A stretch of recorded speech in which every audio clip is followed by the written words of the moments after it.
जय माता दशा।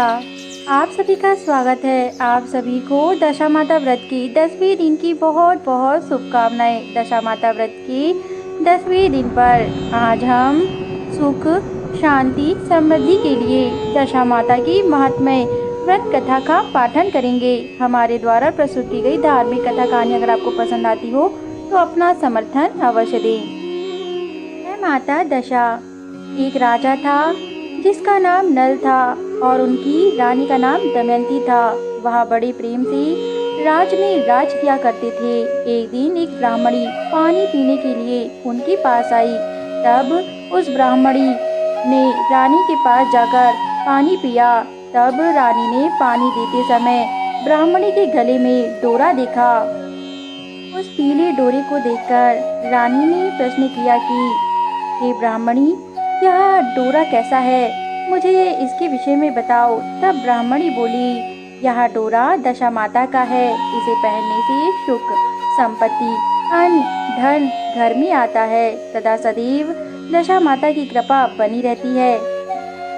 कहकर ब्राह्मणी ने एक डोरा रानी को भी दे दिया। रानी ने प्रसन्नता पूर्वक वह डोरा गले में बांध लिया। जब राजा नल ने वह डोरा देखा तो उन्होंने भी रानी से प्रश्न किया, हे रानी, यह डोरा कैसा है और तुमने क्यों बांधा है। इस पर रानी ने ब्राह्मणी संग हुई वार्तालाप को पुनः दोहरा दिया। तब राजा बोले, तुम्हें किस चीज की कमी है रानी, इस डोरे को तोड़कर फेंक दो। रानी ने देवी का आशीर्वाद कहकर उसे तोड़ने से मना कर दिया, पर राजा ने डोरा तोड़कर फेंक दिया। इस पर रानी बोली, राजन, आपने यह ठीक नहीं किया। इसके बाद उस रात से राजा के स्वप्न में दो स्त्रियां आई। उन दोनों में से एक स्त्री बोली, राजा, मैं यहाँ से जा रही हूँ। दूसरी स्त्री बोली, राजा, मैं तेरे घर पे आ रही हूँ। राजा को लगातार यह सपना 10 से 12 दिनों तक आने लगा। रोजाना ऐसा सपना आने पर राजा उदास रहने लगा। रानी ने उदासी का कारण पूछा तो राजा ने स्वप्न की बात उनसे बता दी। तब रानी ने सुझाव दिया कि जब भी वह दोनों स्त्रियां आएंगी, आप उनसे उनका नाम अवश्य पूछ लेना। राजा ने वैसा ही किया। राजा जब रात में सो गया तब उसे फिर से सपना आया तो राजा ने पूछा, आप दोनों कौन हैं? मैं आपका नाम जानना चाहता हूँ। इस पर जाने वाली स्त्री ने अपना नाम लक्ष्मी बताया और आने वाली स्त्री ने अपना नाम दरिद्रता बताया। राजा सुबह उठा तब वह आश्चर्यचकित था, परंतु उसने रानी से कोई वार्तालाप नहीं किया। इसके बाद लक्ष्मी के जाते ही सब सोना चांदी मिट्टी का हो गया। रानी सहायता के लिए अपनी सखियों के पास गई, लेकिन रानी का बुरा हाल देखकर कोई भी उनसे कुछ नहीं बोला। दुखी मन से राजा रानी 5 बरस के राजकुंवर के साथ जंगल में कंदमूल खाकर अपने दिन बिताने लगे। चलते चलते राजकुंवर को भूख लगी तो रानी ने कहा, यहाँ पास ही एक मालन रहती है जो मुझे फूलों की माला देकर जाती थी। हो सकता है अगर हम उसे थोड़ा सा छाछ मांगे या दही मांगे तो वह हमें दे देगी। जाइए, आप उसे कुछ मांग लाइए। पर राजा मालन के घर गया। वह दही बिलो रही थी। तब राजा ने वहां पर जाकर कहा, हमारे पास तो छाछ नहीं है, दही नहीं है। हे मालन, तुम क्या थोड़ा सा छाछ और दही हमें दे सकती हो। मालन को उनकी स्थिति का पता था, परंतु फिर भी मालन ने राजा को खाली हाथ लौटा दिया और कह दिया कि मेरे पास ना दही है ना छाछ है, मैं आपको नहीं दे सकती। राजा खाली हाथ अपनी रानी के पास पहुंचा। वे आगे चलने पर एक सांप ने कुंवर को डस लिया और राजकुमार की मृत्यु हो गई। अत्यंत विलाप करती हुई रानी को राजा ने धैर्य बंधाया। इसके बाद वह दोनों आगे चले। राजा 2 तीतर मार लाया। भुने हुए तीतर भी उड़ गए। उधर राजा स्नान कर धोती सुखा रहा था कि धोती भी उड़ गई। तब रानी ने अपने तन के वस्त्र को थोड़ा सा फाड़कर राजा को दे दिया। वे भूखे प्यासे ही आगे चल दिए। कुछ आगे चलकर राजा के मित्र का घर आया। वहां जाकर उसने मित्र को अपने आने की सूचना दी। मित्र ने दोनों को एक कमरे में ठहरवाया। वहां मित्र ने लोहे के औजार आदि रखे हुए थे।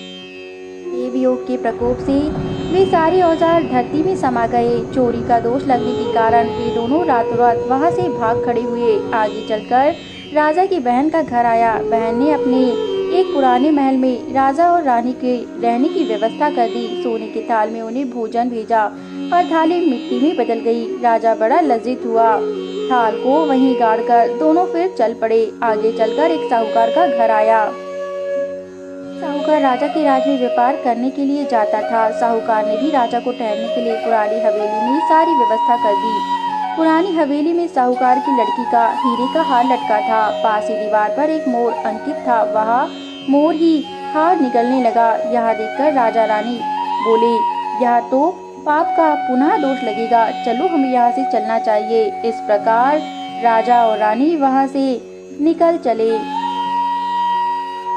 मार्ग में रानी ने राजा से कहा कि हमें किसी के घर जाने की बजाय केवल जंगल में जाना चाहिए। हम वहाँ लकड़ी काट कर बेचकर ही अपना पेट भर लेंगे। रानी की बात से राजा सहमत हुआ। दोनों एक सूखे बगीचे में पहुँचे। उन दोनों के वहाँ पहुँचते ही बगीचा हरा भरा हो गया। यह देखकर बाग का मालिक बहुत प्रसन्न हुआ। उसने देखा वहाँ एक स्त्री पुरुष सो रहे थे। उन्हें जगाकर बाग के मालिक ने पूछा, तुम कौन हो? तब राजा बोला, हम मुसाफिर हैं, मजदूरी की खोज में इधर आए हैं। यदि तुम रख लो तो हम यही मेहनत मजदूरी करके पेट पाल लेंगे। इसके बाद बगीचे के मालिक ने उन्हें अपना यहाँ नौकर बना लिया। एक दिन बाग की मालकिन भी संपदा देवी की कथा सुन डोरा ले रही थी। रानी की पूछने पर उन्होंने बताया कि यह संपदा देवी का डोरा है। रानी ने भी कथा सुनी, डोरा लिया। राजा ने फिर पत्नी से पूछा कि यह डोरा कैसा बंधा है?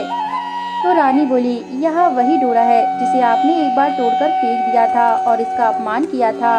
उसी के कारण देवी ने हम पर यह प्रकोप किया और वे नाराज हो गईं। फिर रानी बोली कि यदि संपदा माँ सच्ची हैं तो फिर हमारे पहले के दिन अवश्य लौटा देंगी। आप इस डोरे के विषय में कोई भी उल्टी सीधी बात मत करना। इस पर राजा सहमत हो गया। रात हो जाने पर राजा और रानी सो गए तथा राजा को फिर स्वप्न आया। एक स्त्री कह रही है, मैं जा रही हूँ। दूसरी कह रही है, राजा मैं वापस आ रही हूँ। राजा ने दोनों का नाम तत्काल पूछा तो एक ने बताया, मैं आने वाली स्त्री हूँ, मेरा नाम लक्ष्मी है। दूसरी स्त्री ने कहा, मैं जाने वाली स्त्री हूँ, मेरा नाम दरिद्रता है। यह सुनकर राजा ने प्रश्न किया कि हे स्त्री, जो तुम आने वाली हो, तुम जाओगी तो नहीं? तब लक्ष्मी बोली, यदि तुम्हारी पत्नी संपदा जी का डोरा लेकर कथा सुनती रहेगी तो मैं नहीं जाऊंगी।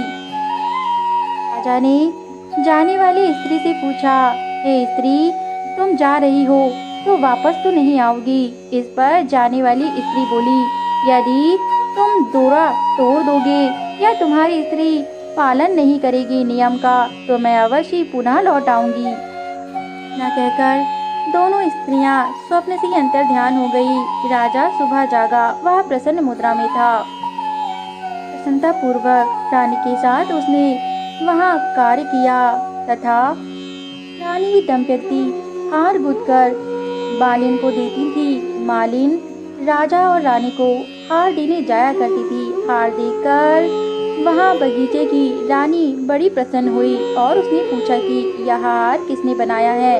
तो मालन ने कहा, कोई पति पत्नी बाग में मजदूरी करते हैं, उन्होंने ही यह हार बनाया है। यह सुनकर बगीचे की रानी ने मालन को कहा कि तुम यदि पुनः जाओ तो उन परदेशियों का नाम अवश्य पूछना, मैं जानना चाहती हूँ। मालन ने वैसा ही किया। उसने उन दोनों का नाम पूछा।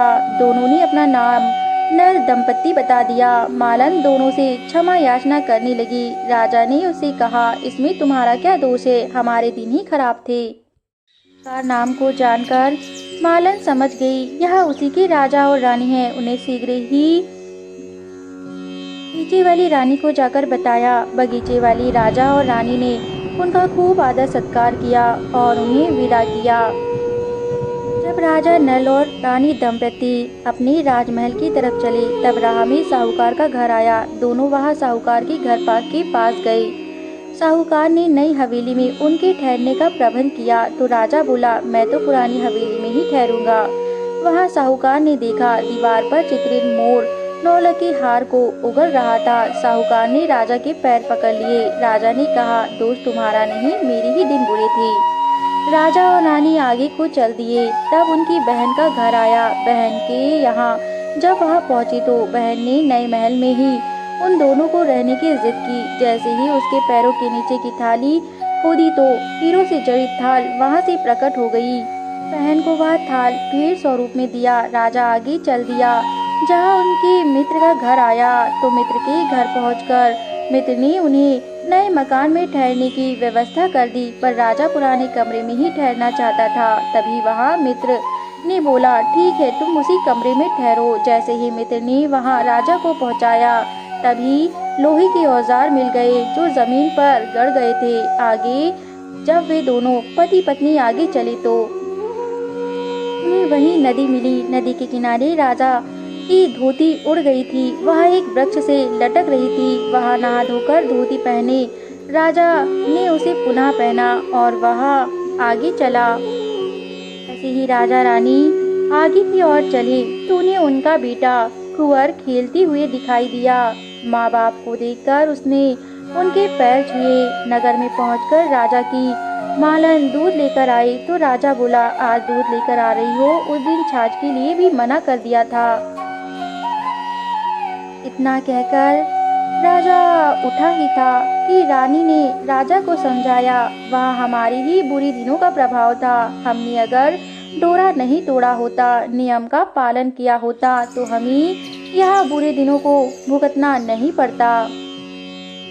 राजा रानी की बात से सहमत हो गया। जैसे ही वह अंदर की ओर गया, रानी की सखियां धन धान से भरे थाल लिए गीत गाती हुई आई।